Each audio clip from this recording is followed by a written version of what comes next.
ফিল্মি কায়দায় খাসি ছাগল চুরি, সাত সকালে চাঞ্চল্য পানবাড়িতে।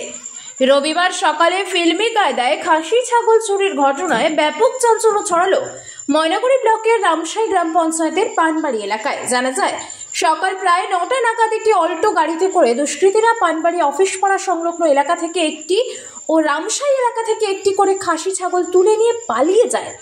ঘটনাটি প্রত্যক্ষ করেন কয়েকজন স্থানীয় বাসিন্দা। তারা বাইকে চড়ে গাড়িটির পেছনে ধাওয়া শুরু করেন। ধাওয়া চলে রামসাই পর্যন্ত। এরপর গাড়িটি দ্রুত গতিতে পানবাড়ি বাজার হয়ে রাখালহাট সংলগ্ন সাতহাতকালী এলাকায় পৌঁছে যায়। সেখানে রাস্তার ধারে চোরেরা দুটি খাসি ছাগল ফেলে দিয়ে গাড়ি নিয়ে চম্পট দেয় বলে জানা যায়।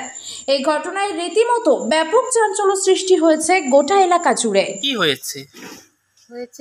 আমি সকাল 9টার সময় ছাগল বের করেছি, তো তখন বের করে ওই রাস্তায় ওইখানে গেছে। যাওয়ার পরে আমি ফোনে কথা বলতে বলতে এইখানে আসছি। আসার পরে আবার ফোনে কথা বলতে বলতে ওইখানেই গেলাম। যাই দেখি একটা অল্টো গাড়ি মানে ওইখানে থেমে আছে। থাকার পরে কী করলো, ওই আমাকে দেখে তাড়াতাড়ি চলে গেল। তারপরে আমি পরে খাসিটাকে দেখতে গেলাম যে আছে কি না। ওই এর আগেও একবার এরকমই কেস হয়েছিল।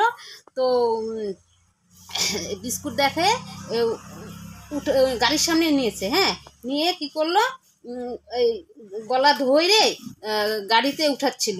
তারপরে কলোনির দুইটা ছেলে দেখে টোটোতে আসছে। পরে ওদেরকে দেখে পরে কী কেস, পরে গাড়িটা থামানোর পরে কি করলো, ওই গাড়িটা নিয়ে পরে চলে গেল। ওরা অল্টোটা চলে গেল। যাওয়ার পরে বললো যে অনেক লোক জড়ো হয়ে গেছে, যে এরকম কেস, যে খাসিটা নিয়ে চলে যাচ্ছে। তারপরে সেটা তো গেল। আমি বলছি যে কীরকম অল্টো, বললো যে সাদা অল্টো। তারপরে অল্টোটা থামলো। তারপরে ওই দিকে দেখা যাচ্ছে যে সাদা অল্টোটা চলে যাচ্ছে। তারপরে সেটা তো গেলই। তারপরে আজকের ব্যাপারটা হলো, এখানে দেখলাম আমি অল্টোটা দেখার পরে আমি বলছি কি যে আমার খাসিটা কোথায় গেল, মনে হচ্ছে যে এই খাসিটাকে এই গাড়িতেই উঠেছে। তারপরে তো আমার ছেলে বাড়ি আসলাম, বাড়ি এসে বলি কি শুভ আমার খাসি তো নাই, খাসি নিয়ে গেছে, গাড়িতে উঠে নিয়ে গেলো, তাড়াতাড়ি উঠ। তারপরে উঠে তারপরে সবাই রাস্তায় গেলাম। তারপরে একটা ছেলেকে পাইলাম। ছেলেকে পাওয়ার পরে বলছি কি আমাকে নিয়ে চলো তো, ওই যে অল্টোটা গাড়ি এসে খাসি উঠে নিয়ে গেলো, রামসাইয়ের দিকে গেল। তারপরে আমি ওই বাইকেই গেলাম। পরে এমন ছাড়ছে বাইকটা। তারপরে রামসাইতে সামনে দাঁড়াইলাম।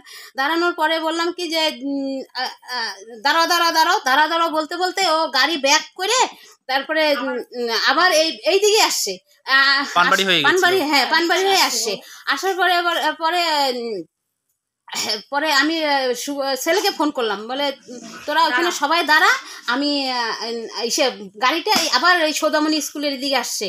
তারপরে ওরা সবাই দাঁড়াইছে। সবাই দাঁড়ানোর পরে বাস টাস নিয়ে দাঁড়াইছে। এখন ওরা গাড়ির সামনে এমন হেডলাইট জ্বালাইছে না, ও মানে ওদেরকে কাউকে মানে না, মানে ডেট করে দিয়ে চলে যাবে। তা আজকে 2-3 জন মারা যেত, আমার দিদি আর আমার ছেলে আর আমার ভাস্তা, আমার ভাসুরের ছেলে। ওদেরকে কাউকে মানছে না। তারপরে এমনভাবে ছাড়ছে, একবারে সোজা একবারে বাজার হয়ে ক্যানেল হয়ে ইসলামারি নদী দিয়ে একবারে চলে গেলো খেমনেহাট দিয়ে একবারে চলে গেলো কি রাখালহাট, ঘেগাডাবরি হয়ে একবারে রাখালহাটের ওইখানে সাতহাতকালীর ওইখানে আমার খাসি তারপরে ওইখানে পাওয়া যায়। ফালাই দিছে। ফালানোর পরে ওই যে দেখা গেল যে শিং টিং ভাঙে ছুলে টুলে একাকার হয়ে গেছে। আরেকটা খাসি ছাড়ছে। কটা নাগাদ হয়েছিল এটা? তখন বাজে মনে হয় 10:30টায় ওখানে পাওয়া গেছে। আর এই খাসি এখান থেকে উঠাই নিয়েছে ওই যে 9টা 4-এ। আর খাসি ছাগল কটা নিয়ে গিয়েছিল? আজকে একটা, আর ওদিন একটা নিচ্ছে। ওদিন কালোটা আর আজকে ওই যে লালটা। এরপর কি থানায় কি অভিযোগ জানিয়েছে? না, জানানো হয়নি। জানাবেন কি? হ্যাঁ, জানাবো। আচ্ছা, আপনার নাম?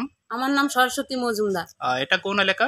এটা পানবাড়ি অফিস পাড়া।